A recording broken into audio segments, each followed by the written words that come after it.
Breaking news, रूस और Ukraine की जंग पर। यूक्रेन की राजधानी कीव पर बड़े हमले की खबर है। कीव पर आसमानी हमले हुए हैं। महीनों बाद कीव में लोगों को सायरन की आवाज सुनाई दी।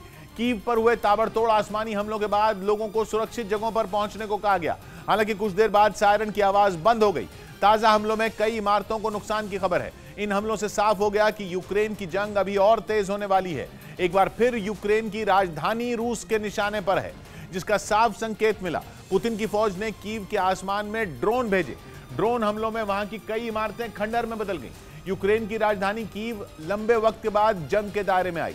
साफ हो गया कि पुतिन ने यूक्रेन को घेरने के लिए नई रणनीति पर काम शुरू कर दिया, जिसके तहत उन्होंने कीव पर बम वर्षा शुरू कर दी है। कीव पर आसमानी हमलों का दौर फिर शुरू हो चुका है। यूक्रेन की राजधानी कीव से एक बार लौटने के बाद रूस की फौज ने दोबारा कीव की तरफ देखा भी नहीं था, लेकिन एक बार फिर कीव रीजन में धमाकों की आवाजें सुनाई दी और लोगों को जलती हुई इमारतें दिखाई दी। दावा यह है कि पुतिन की फौज तो अभी कीव की तरफ नहीं बढ़ी, लेकिन कुछ ड्रोन जरूर कीव की तरफ भेजे गए। ऐसे ताकतवर ड्रोन भेजे गए जिन्होंने कीव के आसमान से बम बरसाने शुरू कर दिए। एक के बाद एक कई बम बरसाए जाने के बाद कई इमारतें तबाह हो गईं। कई इमारतों में आग लग गई। आग की लपटों को तो बाद में शांत कर दिया गया, लेकिन यूक्रेन की फौज की टेंशन बढ़ गई, क्योंकि कीव पर ड्रोन पहुंचने का मतलब यह है कि एक बार फिर पुतिन की फौज के निशाने पर यूक्रेन की राजधानी आ चुकी है।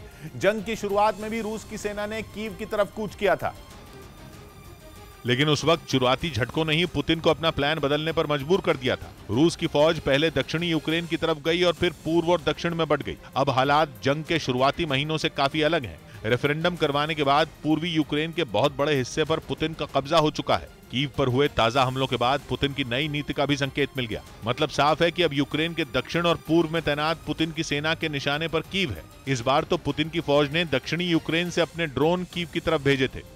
यूक्रेन का दावा है कि उसने कुछ ड्रोन गिरा भी दिए, लेकिन यह साफ संकेत है कि यूक्रेन की जंग अभी और भीषण होने वाली है। दक्षिण और पूर्व पर कब्जा कर चुकी रूस की फौज अब फिर से कीव की तरफ कूच करने की तैयारी में है।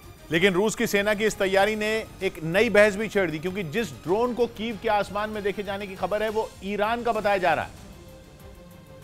और यूक्रेन पिछले 3 हफ्ते से दावा कर रहा है कि ईरान के ड्रोन का इस्तेमाल रूस की फौज बड़े पैमाने पर कर रही है। ईरान के ड्रोन शाहिद 136 का इस्तेमाल जंग में कैसे हो रहा है, ये एक बड़ी पहेली है, क्योंकि ईरान ने कहा है कि उसने तो रूस को इन ड्रोन की सप्लाई कभी की ही नहीं। तो सवाल उठना लाजमी है कि आखिर रूस के पास ये शाहिद 136 ड्रोन आए कहां से, वो भी इतनी बड़ी तादाद में कि वो एक साथ 6-6 ड्रोन भेज रहा है।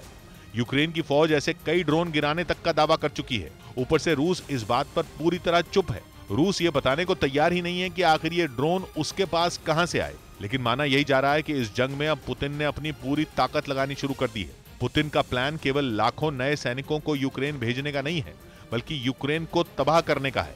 और अब तो इसमें ईरान के ताकतवर ड्रोन की भी एंट्री हो गई है। वो ड्रोन जो बेहद खतरनाक माने जाते हैं, इतने कि ईरान इन्हें कामिकाजे ड्रोन कहता है, जिसका मतलब होता है कि आत्मघाती ड्रोन है। यानी ये ड्रोन सिर्फ बम बरसाता नहीं है, बल्कि खुद एक बम की तरह है जो दुश्मन के ठिकाने पर गिरकर उसे तबाह कर देता है। दावा है कि इससे 2000 किलोमीटर दूर बैठे दुश्मन को भी निशाना बनाया जा सकता है। वहीं रिमोट से कंट्रोल होने वाला ये ड्रोन कैमरे और विस्फोटक से लैस होता है, जो यूक्रेन से पहले सऊदी अरब के जद्दा में यमन के यूथी विद्रोहियों पर भी कहर बनकर टूट चुका है।